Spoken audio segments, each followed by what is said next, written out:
मैं तुम्हारा कॉल जो है ऑनलाइन डाल रहा हूं। सुनो, तुम मुझे बताओ कि जब क्वेश्चन गलत होते हैं तो तुम लोगों ने क्या भोगा और सही होते तो क्या भोगा। चलिए शुरू करिए। ये होता है सर, जैसे किसी भी 2 शिफ्ट में कोई पेपर। पहले तुम अपना नाम बता सकते हो तो बता दो, किस एग्जाम दिए, कौन सा भी हाल ही में। कुलदीप है सर, मैंने RU एग्जाम दिया था, रूरल एग्रीकल्चर एक्सटेंशन ऑफिसर, ये ग्रामीण कृषि विस्तार अधिकारी। तो क्या हुआ, इसमें पेपर होता है 2 शिफ्टों में हुआ था। ठीक है। अब 1 शिफ्ट में मान लो, पहली शिफ्ट में किसी बच्चे के आए 138-39 नंबर, लिखते जाओ। और सेकंड शिफ्ट में आए किसी के 128-30 नंबर, 200 में, है ना। हाँ। अब क्या किया इन लोगों ने कि फर्स्ट शिफ्ट क्वेश्चन कैंसिलेशन जब हुआ यहाँ से लगे, तो फर्स्ट शिफ्ट में इन लोगों ने किए 7 क्वेश्चन अलग। 7 क्वेश्चन अलग किए फर्स्ट शिफ्ट में, ठीक है। सेकंड शिफ्ट से इनने किए 20 क्वेश्चन अलग। सेकंड शिफ्ट कितने किए? 20 क्वेश्चन। उसको लिखो, सेकंड शिफ्ट अलग लिखो, फर्स्ट शिफ्ट अलग लिखो। हाँ। उसमें 20 क्वेश्चन अलग किए। हाँ। और फिर क्वेश्चन भी इस तरीके से अलग किए गए, जैसे इनकी कमेटी, इनसे हमने पूछा कि इस तरीके से आप क्वेश्चन कैसे अलग कर सकते हैं। हाँ। तो इनने बोला जो हमारी जो कमेटी, मतलब जो हमारे विशेषज्ञ होते हैं, विशेषज्ञ क्या बोले, जो सर किसी कुछ को कुछ भी लिख देते हैं उसमें, तो उनका विशेषज्ञों का कोई जानकारी भी ओपन नहीं करते, किसने पेपर बनाया और क्या। यदि 20 क्वेश्चन अलग हो रहे हैं तो आप समझिए सर, सीधा 14 से 15 नंबर एडवांस मिल गए। कैसे एडवांस मिले? थोड़ा सा पूरी प्रक्रिया बताओ, आराम से बताओ, टेंशन नहीं, पूरा हमारे पास पूरा टाइम है। ऐसा हुआ जैसे फर्स्ट शिफ्ट में किसी के 138 नंबर आए। ठीक है, 138 नंबर। सेकंड शिफ्ट में किसी के 130 नंबर आए। सेकंड शिफ्ट में 130 लिखो। अब रिजल्ट आया तो इनका जो फर्स्ट शिफ्ट वालों के 138 में जो 7 क्वेश्चन अलग हुए, 7 क्वेश्चन में भी ऐसे क्वेश्चन जैसे सर किसी का इंग्लिश और हिंदी में अलग है। अच्छा। इंग्लिश वाला पढ़ रहा है उसको प्लांट पौधा पढ़ रहा है, या ब्लैक ग्राम को अर्थ पढ़ रहा है। वो उसकी टेक्निकल भाषा सही है पेपर के हिसाब से। अब आप प्लांट को, किसी पौधे वाले जो पेपर है उसमें आप संयंत्र लिख के उस क्वेश्चन को गलत कर रहे हैं। ठीक है। तो जिस व्यक्ति ने प्लांट करके पढ़ के उस क्वेश्चन को सही किया था, उसको उसमें से हटा दिया जाएगा, और जिसने गलत किया था उसको तो 0.7 का प्रॉफिट ही है। तो इस तरीके से क्या है, ये लैंग्वेज जो है, ये लैंग्वेज का जो दिक्कत आ रही है हिंदी और इंग्लिश की, ये गूगल ट्रांसलेट कर रहा है पेपर में। ठीक है। जिससे कि बहुत बड़ा लॉस हो रहा है, कोई इंग्लिश पढ़ता है, कोई हिंदी पढ़ता है। ठीक है। तो क्या होता है कि पढ़ने वालों के जो नंबर आते हैं वो सीधे घट जाते हैं उससे। और इस तरीके से नंबर, तो जब रिजल्ट बनता है तो रिजल्ट में ये क्या करते हैं कि जितने क्वेश्चन अलग हुए उसका 0.7 करके दे देते हैं दोनों शिफ्टों में। अच्छा, अगर एक क्वेश्चन गलत अगर कमेटी की तरफ से माना जाता है तो उसका नंबर मिलता है 0.7। ठीक है। अब 0.7 नंबर मिलता है। अब वो भी सर किसी एक्यूरेसी ऐसा नहीं मिलता है, मतलब ऐसा नंबर दे देते हैं वो कि मतलब उस नंबर का कोई औचित्य नहीं है, वो तो सीधा पढ़ने वाले का लॉस है उसमें, क्योंकि उसका पॉइंट जो 1 नंबर मिलना था उसमें से 0.3 घट जाता है। कैसे? और क्योंकि जैसे मैंने कोई क्वेश्चन सही किया सर, इंग्लिश में मैंने पढ़ा या हिंदी में पढ़ा, अब वो जब गलत होगा तो मेरा 1 नंबर उसमें से काटा जाएगा, हटाया जाएगा, और उसमें मुझे मिलेगा 0.7। और जिसने वो क्वेश्चन गलत किया था उसको एडवांस मिल जाएगा 0.7। अच्छा। आप समझ रहे हैं, मुझे 0.3 का लॉस है उस क्वेश्चन को हटने से। अच्छा। और उनको 0.7 का प्रॉफिट है। अच्छा। अब किसी परीक्षा का मान लो सर कट ऑफ जाता है 70। ठीक है। 100 में से 70 कट ऑफ गया। हाँ। अब क्वेश्चन कैंसिलेशन पे 0.7, मतलब कट ऑफ बराबर नंबर, तो उसको क्वेश्चन कैंसिलेशन पे ही दे देते हैं। अच्छा। ये तो मतलब ऐसा है कि क्वेश्चन कैंसिलेशन कंपनी की गलती है या फिर आपके विशेषज्ञों की गलती है। बिल्कुल बिल्कुल, बच्चों को उसमें अब स्टूडेंट क्या, और इनने रूल बुक में ये लिखा है कि 33% गलती पे कोई भी आप न्यायिक उसमें नहीं जा सकते। तो सर आप समझिए 100 में से यदि 33 नंबर क्वेश्चन हटाए जाते हैं, 33 नंबर कैंसिल होते, कितना बड़ा इम्पैक्ट पड़ता है। क्या बात करो, 1 मिनट होल्ड करना, होल्ड करना, कमाल करते हो यार। ये तुमने एक बहुत गजब बात बताई कि अगर मान लीजिए पुलिस कांस्टेबल का जैसे एग्जाम्पल के पेपर मान लेते हैं, अगर ये 33 क्वेश्चन गलत करते हैं तब भी हम इसके खिलाफ वो नहीं कर सकते, है ना। हाँ, और न्याय क्षेत्र का दायरा आपने रखा है कि आखिरी आप हाई कोर्ट तक जा सकते हैं, इसके ऊपर आप नहीं जा सकते। मतलब ये पूरा राज्य स्तर पे करेंगे। अच्छा। कमेटी को आप चैलेंज नहीं कर सकते हैं सर। आप सोच रहे मतलब जिसने आंसर दिया है, जिसने पेपर बनाया है, उसको आप चैलेंज भी नहीं कर सकते इनके रूल के हिसाब से। अच्छा, तो मतलब सीधा पूरा आप विशेषज्ञ सर 100 में से 30 क्वेश्चन गलत बनाएंगे, उसमें तो स्टूडेंट का ही लॉस है पढ़ने वाले का। बिल्कुल बिल्कुल। अब आप बाद में जाके आप बोलेंगे टेक्निकल प्रॉब्लम हो गई थी, कंप्यूटर की प्रॉब्लम, तो सर उसमें स्टूडेंट क्यों भोगे। अब आप इसमें यही तो पुलिस में आप देख लेना सर, किसी 65 पे सिलेक्शन हो रहे हैं, 70-75 पे नहीं हो रहे। आप देख लेना जब आंसर शीट इनकी ओरिजिनल निकल के आएगी, क्योंकि ये पहले नहीं देते हैं सिलेक्शन की। ये इसलिए नहीं दे रहे हैं आंसर की, मुझे समझ में आ गया ना क्यों नहीं दे रही, जानबूझ के नहीं दे रहे। इनको पता है कि सारा का सारा इनका वो खुल जाएगा, भेद खुल जाएगा। आप फाइनल आंसर की सिलेक्शन के पहले दीजिए जो आपने बना ली है फाइनल। जैसे आप सिलेक्शन के बाद आंसर की दे रहे हैं, तो वो कैसे चैलेंज होगा, उसको तो दूसरा फिर रिवाइज रिजल्ट चाहिए, जो कि एक बहुत लंबी प्रोसेस बन गई। बहुत सही, बहुत सुंदर। यदि आप आंसर बदल के दे रहे हैं तो उससे स्टूडेंट भी तो संतुष्ट हों, उससे हमें भी तो पता चले आप किस क्वेश्चन को किस बेसिस पे कैंसिल कर रहे हैं। अरे नियम तो यही है भाई, पीएससी क्या करती, पहले आपका एग्जाम लेती है, फिर एक प्रोविजनल आंसर की भेजती है और आपत्तियां दर्ज करने के लिए पैसे लेती है। आपत्ति दर्ज करने के बाद 1 हफ्ते 1.5 हफ्ते बाद फिर फाइनल आंसर की डालती है, उसके बाद रिजल्ट डालती है। नियम तो यही है ना। और इनका क्या हुआ सर, जब हम लोगों का 2020 में हुआ था पेपर आउट, तो इन लोगों ने क्या वो ओटीपी वाला सिस्टम रख दिया ताकि सभी लोगों की आंसर शीट आप चेक नहीं कर सकते। बहुत सही, समझ गए। हाँ। और उसके बाद हम लोगों का जब ये वाला केस बन गया था, ये क्वेश्चन वाला, तो इन लोगों ने क्या कर दिया, 50 रुपए पर क्वेश्चन का रख दिया, ताकि बहुत जो इकोनॉमिकल वीक होते हैं बच्चे, वो क्या है कि कभी कभी 10-10, 20-20 क्वेश्चन चैलेंज करने, तो 1000 रुपए देना बहुत बड़ी बात हो जाती है सर। आप 50 रुपए पर क्वेश्चन ले रहे हैं, जो कि एक फ्री होना चाहिए था, क्योंकि आप फॉर्म में पैसे ले रहे हैं तो उसी के सब कुछ ऐड होता है रिजल्ट तक का।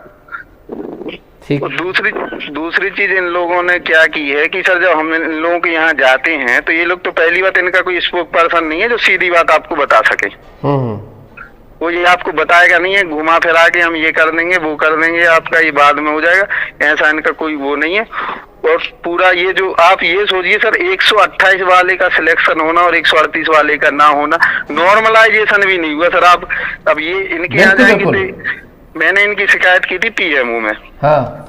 पीएमओ से इनके लिए फॉरवर्ड मतलब आया था इनके पास, लोकेन सरल जी हैं शायद, इनका कोई सीएम हेल्पलाइन के हेड हैं जो यहाँ के। तो उन लोगों ने बोला, उन लोगों ने मुझे आंसर दिया है कि आपका नॉर्मलाइजेशन के कारण ऐसा हुआ है, जबकि कुछ और ही धांधली चल रही है सर। नॉर्मलाइजेशन तो प्रोसेस ही में नहीं है, आप देख लेना क्वेश्चन कैंसिलेशन प्रोसेस में आ रहा है। अच्छा। आप एक शिफ्ट में 20-20 क्वेश्चन कैंसिल किए जा रहे, किसी में 5, किसी में 10, किसी में 15। तो कुल मिलाकर के मैं मान के चल सकता हूँ कि पुलिस भर्ती में भी 15 से 20 क्वेश्चन गलत किए हैं इन लोगों ने। हाँ सर, आप देख लेना, कहीं इनकी देख लेना प्रिंटिंग मिस्टेक निकलेगी, कहीं बोल देंगे इंग्लिश मिस्टेक है, कहीं। तो आप कैसी कंपनियों को ठेका दे रहे हैं सर? आप नेशनल लेवल पे ब्लैक लिस्टेड कंपनी को आपने ठेका दिया है। पहली बात तो जो राष्ट्रीय स्तर पे ब्लैक लिस्टेड कंपनी है, जो इन्होंने ठेका दिया हुआ है जिसको, अब वो भी ठेका दे रही है दूसरी कंपनी को कमीशन लेके। आप समझ रहे हैं सर? तो मतलब पूरा वो सिस्टम चल रहा है। अब प्राइवेट कंपनी के जो एम्प्लॉय होते हैं इनके, उनका कोई ज्यादा हाई ग्रेड पे नहीं होता, तो इसी कारण सभी सब हो रहा है लेके का सिस्टम। समझ गया, समझ गया। ठीक है भाई, thank you so much Kuldeep भाई, बहुत बड़ी बात तुमने बता दी। ठीक है, और ये मैं भविष्यवाणी अभी से कर ही दे रहा हूँ कि जब एमपी पुलिस में आप लोगों को आंसर शीट ना दिखाने की सबसे बड़ी वजह उनकी क्या है, क्या है, समझ गए?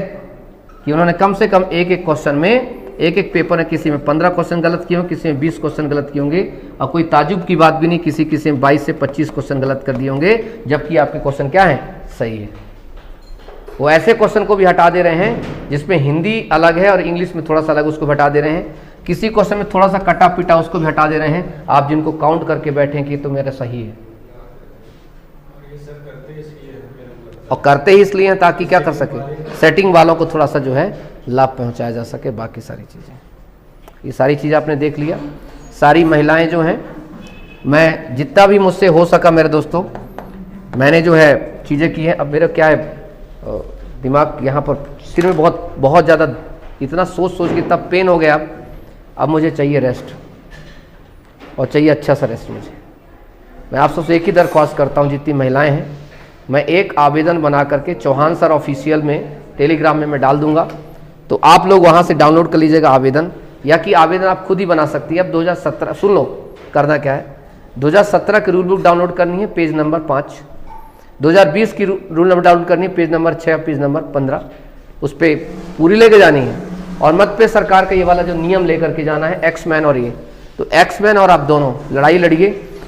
और ये भी पता चल रहा है धीरे धीरे करके कि चलो एक्समैन को थोड़ा सा कंसीडर किया भी जाएगा, क्योंकि एक्समैन के पक्ष में रक्षा मंत्रालय सीधे तौर पर आने वाला ही है। बहुत जल्द रक्षा मंत्रालय राजनाथ सिंह इसमें कूद पड़ेंगे। क्यों कूद पड़ेंगे? क्योंकि एक बड़ी कमेटी होती है, इसे कहते हैं क्या, सैनिक वेलफेयर एसोसिएशन। सैनिक वेलफेयर एसोसिएशन बहुत खतरनाक होती है और बहुत ताकतवर होती है। उसके जो हेड होते हैं बड़े बड़े ब्रिगेडियर होते हैं, बड़े बड़े जो है जनरल होते हैं, ठीक है। तो आपको पता होना चाहिए कि उनके साथ तो अन्याय कर नहीं सकती सरकार। मैं लिख के दे रहा हूं, अभी एक भी नहीं है ना सम्मिलित, 3000 के 3000 एक्समैन देखना क्वालिफाई करेंगे, ये मेरी गारंटी है, ठीक है। चाहे रिजल्ट रिजाइड कर क्या करें। रह गई बस महिलाएं। महिलाओं के बस एक ही है तुम्हारे पास, क्या, जितना कांव तुम घर में करती हो तो एक बार कांव मंत्रियों के बंगले में भी कर दो, ठीक है। पर्याप्त काम बन जाएगा। बोलना कोई एक दो ही, अपने पेरेंट्स के साथ लेकर के, बाकी चीज़ों के साथ लेकर, नियम जा करके, क्योंकि नियम जो है आपका बदला गया है पीएचक्यू कमेटी ने, मतलब पुलिस रिक्रूटमेंट कमेटी ने आपको बदला है नियम। और आराम से उसकी शिकायत गृह मंत्रालय के पास की जा सकती है। गृह मंत्री ये भी नहीं कह सकते कि ये मेरे विभाग में नहीं आता है, क्योंकि ये आता है, क्योंकि रिक्रूटमेंट का जो नियम गया है वो आपके विभाग से गया है। तो उसको सुधरवाइए, इसमें सुधार करिए, इसमें आराम से हो सकता है। आज ये दूसरी चीज़ है जो हमने कर दिया। तीसरा आपके पास ऑप्शन बचता है, आराम से आप हाई कोर्ट और सुप्रीम कोर्ट दोनों में चैलेंज कर सकते हैं। सिंपल है, 1000 500 रुपए भी सारी महिलाएं अगर देंगी, सारी, मैं तो कहता हूं सारी महिलाओं को देना चाहिए, सारी महिलाओं को 1000 रुपए देना चाहिए। अच्छा खासा तगड़ा खतरनाक वकील लगाया जा सकता है। 1000 रुपए पेमेंट भी कर दें तो वो शानदार वकील लगाया सकता है। एक वकील हाई कोर्ट में और एक वकील कहां, सुप्रीम कोर्ट में, एक वकील जबलपुर में, एक वकील ग्वालियर खंडपीठ में, एक वकील यहाँ। एक एक वकील, एक अच्छे खासे वकील का खर्चा आता है 50 से 60 हज़ार आता है। आराम से 2-3-4 लाख रुपए आराम से, अगर महिलाएं कुछ नहीं करेंगी, महिलाओं को 1000 रुपए अगर दे दी, 1000 रुपए का डोनेशन कर दिया आपने, तो आपका काम हो जाएगा। अगर आपको लगता है कि ऐसा कर सकते हैं तो आप चौहान सर ऑफिशियल में, अभी ये टेलीग्राम चैनल है, वहाँ पर आप जुड़ जाएगा, लिखा होगा चौहान सर ऑफिशियल, ठीक है। ठीक, वो लिंक लगी हुई है, चौहान एकेडमी भोपाल की भी लिंक लगी हुई है। तो मैं उसमें आपको बता दूंगा कि पेमेंट कैसे करनी है। अगर आप लोग चाहेंगी, अगर सरकार नहीं मानती तो आराम से कितना भी कोशिश कर लें ये लोग कि हम फिजिकल की डेट निकाल देंगे, ये कर देंगे, वो कर, तुम लोग फिजिकल करते रहो। मेरे को नियम मिल गया है, अन्याय है और संविधान से चलता है देश, किसी के ना तो इमोशन से और ना किसी के ताकतवर से। कोई कानून से बड़ा कोई ना है यहाँ। कोई अगर सोचे कि मैं बहुत बड़ा फलाना ढमका हूँ, कुछ ना है। कानून की ताकत सर्वोपरि है। अकानूनन आपने गलत किया है, रिजल्ट तो रिवाइज होगा, लेकिन कब, जब अगर आप घर में चुप रहेंगे तो कोई निर्वाह नहीं होगा। एक्समैन तो पूरे लगे हैं और एक्समैन से मैं अनुरोध करता हूं, आपने देश की सेवा की है, छोड़ना नहीं इनको आप लोग। अगर ये महिलाएं जो हैं, जो ज़्यादा पढ़ी, आप तो कम पढ़े हैं लेकिन आप जिंदगी को ज़्यादा समझते हैं। ये जो महिलाएं हैं ना, इन्होंने 4 किताबें पढ़ ली, घर से बाहर नहीं निकलेंगी। ये बस चाय करवा लो, जितना चाय इनको करवाना है, ठीक है। और कुछ महिलाएं होती हैं अच्छी हैं, जो कुछ अच्छा करती हैं, ठीक है। तो ये लोग जो है करेंगी भी, मुझे पता अपने हक के लिए हर कोई करेगा। सारा मैंने आपको चीज़ बता दी है, वीडियो को दोबारा देख लीजिएगा, अच्छे से कर लीजिएगा। और मुझे उम्मीद है एक्समैन से, अपने एक्समैन साथियों से, मेरे जितने छात्र स्टूडेंट है एक्समैन, ठीक है, हमारे एक शुक्ला जी भी हैं, ठीक है, जो लीडिंग बड़ा करते हैं, 6000 उनके साथ तो लोग हैं। तो शुक्ला जी, आप अगर मेरी वीडियो देख रहे हैं तो आप बहुत अच्छा कार्य कर रहे हैं। और आने वाले समय में आप देखिएगा, आपको 6000 के 6000 मतलब 3000 एक्समैन को जो है इसमें लिया ही लिया जाएगा। आपके साथ अन्याय नहीं किया जाएगा। और जब आपके साथ अन्याय नहीं किया जाएगा तो तय है कि अगर महिलाएं भी आपके पीछे पीछे रहीं तो महिलाओं के साथ भी अन्याय नहीं होगा। रिजल्ट रिवाइज होगा, मतलब होगा। बस एक काम करिएगा, आंदोलन मैं करने की सलाह तब देता हूं, पहले आवेदन, पहले